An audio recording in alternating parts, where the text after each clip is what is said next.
Hello and happy Tuesday from this Tuesday baby from Radically Rational and radicallyrational.com.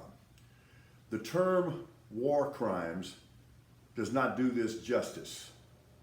The term crimes against humanity does not do this justice. The term war criminal does not do him justice. This is historically horrific. And yes, I am going to remind you, you bet I am, that it wasn't 6 weeks ago that Tucker Carlson was saying there was no difference between supporting Russia and supporting Ukraine. And the orange orangutan described Vladimir Putin as a genius, a peacekeeper, and very savvy.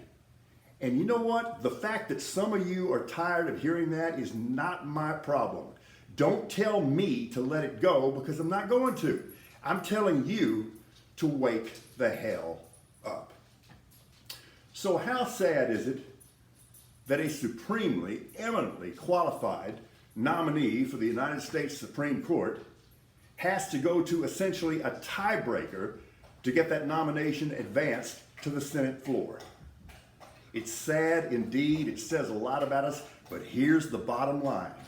Despite that ugly process, Judge Jackson will be a sitting Associate Justice on the United States Supreme Court by the time the Masters is over in Augusta, Georgia. On the sports side, that was a magnificent men's final last night, and I came away with that game with great respect for both teams. You had Carolina using their cutting quickness to build a 16-point lead. It was 15 at halftime. And then Kansas, in the biggest comeback in championship game history, comes back to win it. And they did it by being bigger and stronger and deeper. And they essentially bench pressed the Tar Heels for the last 2 minutes of that game down low in the post.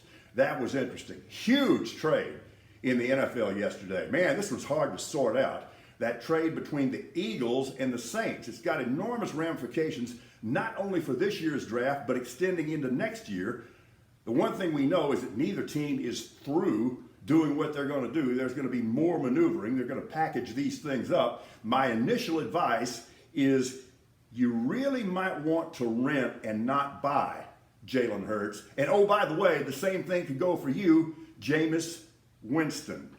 So Pete Carroll had the audacity to tell the NFL owners the truth, which is something they don't want to hear, and that is that their minority coach hiring practices are inadequate and have been an absolute disaster. So we got the Masters coming up, first round on Thursday. Maybe we'll find out today whether Tiger is going to play, but this was interesting.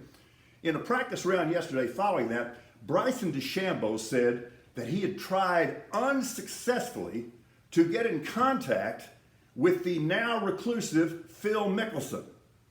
Like that's a bad thing? My God, how blessed can you be when you are unable to get in contact with the smarmy Phil Mickelson? May we all be so blessed. We are radically rational.